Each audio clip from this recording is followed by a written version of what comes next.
नए साल में मार्केट्स के लिए कौन सी चीजें अहम होंगी? अगले साल भारत और दुनिया की ग्रोथ घट सकती है। आर्थिक सुधारों से मिल सकता है सहारा। धर्मकीर्ति जोशी का आलेख। साल 2023 में काफी उथल-पुथल दिखी। व्यापार के मोर्चे पर तनाव के अलावा ब्याज दरें बढ़ने और दुनिया के कई इलाकों में राजनीतिक तनातनी से कई तरह के रिस्क पैदा हुए। हालांकि आर्थिक स्तर पर कोई बड़ी दुर्घटना नहीं हुई।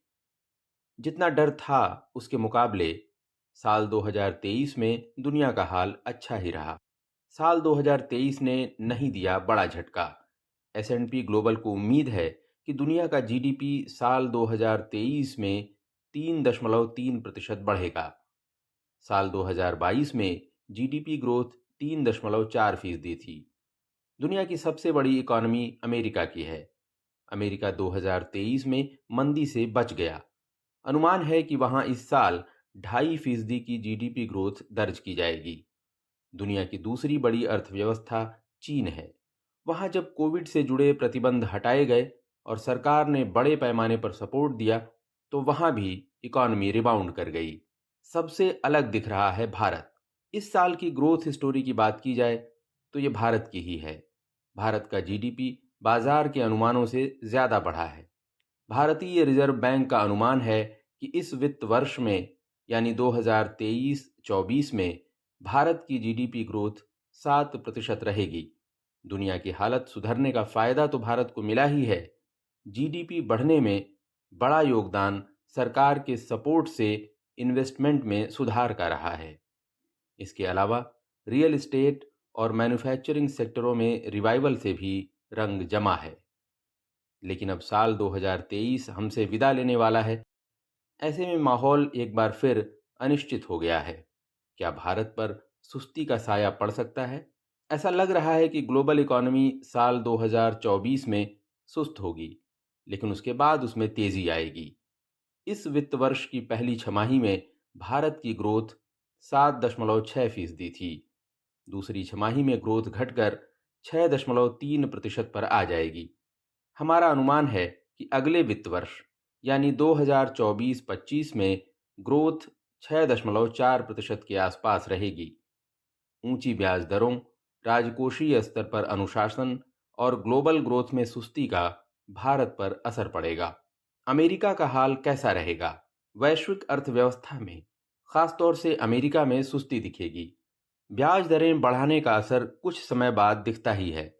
वही असर कैलेंडर ईयर 2024 की पहली छमाही में दिखेगा।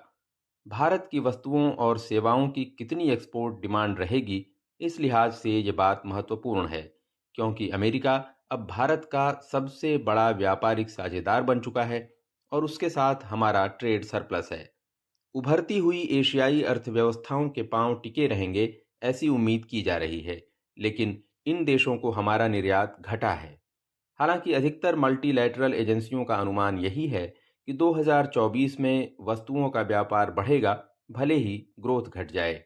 ब्याज दरों और सरकारी निवेश का हाल कैसा होगा? दुनिया भर में महंगाई अपने चरम स्तर पर जाने के बाद नरम पड़ती दिख रही है और उससे निपटने के लिए बढ़ाई जा रही ब्याज दरों में भी अब नरमी का रुझान बन रहा है। लेकिन 2024 में तमाम देशों के केंद्रीय बैंक ब्याज दरें जल्द घटाने के बारे में सतर्कता बरतेंगे, क्योंकि उन्होंने जो स्तर तय किया है, महंगाई दर अब भी उससे ऊपर ही है। कोविड महामारी के बाद भारत सरकार ने कैपिटल एक्सपेंडिचर बढ़ाया था। मकसद ये था कि इंफ्रास्ट्रक्चर तैयार करने में तेजी लाई जाए। सरकार ने राज्यों को इंटरेस्ट फ्री लोन भी दिए थे, ताकि वे भी निवेश के मोर्चे पर प्रयास बढ़ाएं। फिस्कल कंसोलिडेशन के लिए केंद्र सरकार अगले वित्त वर्ष में खर्च घटाएगी। ऐसे में प्राइवेट सेक्टर को इन्वेस्टमेंट बढ़ाना होगा और आर्थिक सुधारों की है जरूरत। प्राइवेट इन्वेस्टमेंट में बड़े पैमाने पर इजाफा करने के लिए इन्वेस्टमेंट से जुड़ा माहौल बेहतर करना होगा। सरकार को इस दिशा में ज़्यादा प्रयास करने होंगे। कंपनियों की अच्छी बैलेंस शीट, मैन्युफैक्चरिंग में कारखानों की स्थापित क्षमता का उपयोग बढ़ना और production linked incentive scheme private investment में तेजी लाने में मददगार हैं। वस्तुओं के बजाय सेवाओं पर जोर। साल 2024 में भारत में डिमांड का मिजाज गुड्स से सर्विसेज की ओर शिफ्ट हो सकता है। कोविड महामारी के दौरान सेवाओं, खासतौर से इंसान के ज़्यादा कांटेक्ट वाली सेवाओं पर बुरा असर पड़ा था। कोविड के ठंडा पड़ने के साथ सेवाओं की डिमांड तेज़ी से बढ़ी। अब ये सामान्य स्तर पर आ रही है। हाल में आया दूसरी तिमाही के जीडीपी का आंकड़ा भी यही इशारा कर रहा है। महंगाई को हवा दे सकता है मौसम। फूड प्रोडक्शन और इन्फ्लेशन के लिए मौसम का मिजाज अहम बना रहेगा। अल निनो की स्थितियां 2024 में और मजबूत हो सकती हैं, ऐसा अनुमान जताया जा रहा है। दूसरी तिमाही में एग्रीकल्चर सेक्टर की ग्रोथ बमुश्किल 1.2% रही। पूरे वित्त वर्ष में भी ग्रोथ नरम रहने का डर है, क्योंकि खरीफ सीजन में अनाज की उपज घटने का अनुमान है और जलाशयों में पानी कम होने के चलते रबी की फसलों को लेकर भी चिंता जताई जा रही है। इस साल नवंबर तक average global temperature pre industrial average से 1.5 डिग्री सेल्सियस ज़्यादा रहा। इस तरह 2023 इतिहास में सबसे ज़्यादा गर्म साल के रूप में दर्ज होने जा रहा है। लिहाजा मौसम के हिसाब से अनुकूलन करने और जलवायु परिवर्तन का असर घटाने के उपायों पर जोर देना होगा। असर दिखाएंगे खाने पीने की चीज़ों के दाम। खाद्य पदार्थों की कीमतों में जो तेजी दिखी है, वो इकोनॉमी के दूसरे हिस्सों में भी फैल सकती है। इससे इन्फ्लेशन का दायरा बढ़ जाएगा। लिहाजा फ्यूल और कोर इन्फ्लेशन कम रहने के बावजूद महंगाई पर जीत का ऐलान करने में आरबीआई सतर्कता बरतेगा। अगले साल अप्रैल जून तिमाही के दौरान रेट कट हो सकता है। जियोपॉलिटिकल टेंशन का कैसा असर दिखेगा? विभिन्न देशों के बीच तनातनी से भारतीय अर्थव्यवस्था के दमखम पर अब तक कोई असर नहीं पड़ा है, लेकिन पश्चिम एशिया में जिस तरह तनाव बढ़ा है, उससे इस दमखम के इम्तिहान की नौबत आ जाएगी। व्यापार की लागत बढ़ने लगी है और क्रूड ऑयल पर भी दबाव बन सकता है। अमेरिका और भारत सहित 40 देशों में 2024 में आम चुनाव होगा।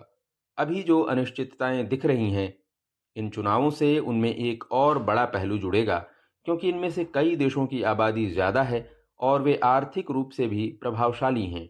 इसके अलावा ग्लोबल डेट अभी जीडीपी के करीब 3.5 गुने पर है। ऊंची ब्याज दरों और सुस्त ग्रोथ से फाइनेंशियल रिस्क बढ़ सकते हैं। ऐसे हालात में कैसा रहेगा 2024? मोटा अनुमान यही है कि 2024 में ग्लोबल इकोनॉमी की सॉफ्ट लैंडिंग होगी, यानी जीडीपी नहीं घटेगा और इन्फ्लेशन कम रहेगी। हालांकि इतनी अनिश्चितताओं को देखते हुए ये भी कोई पक्का अनुमान नहीं है। चाहे देश हों या कंपनियां, सबको कमर कसकर तैयार रहना होगा। फिलहाल भारत का हाल अच्छा दिख रहा है, क्योंकि विदेशी मुद्रा भंडार और व्यापार से लेकर कंपनियों और बैंकों की बैलेंस शीट तक का हाल बढ़िया है।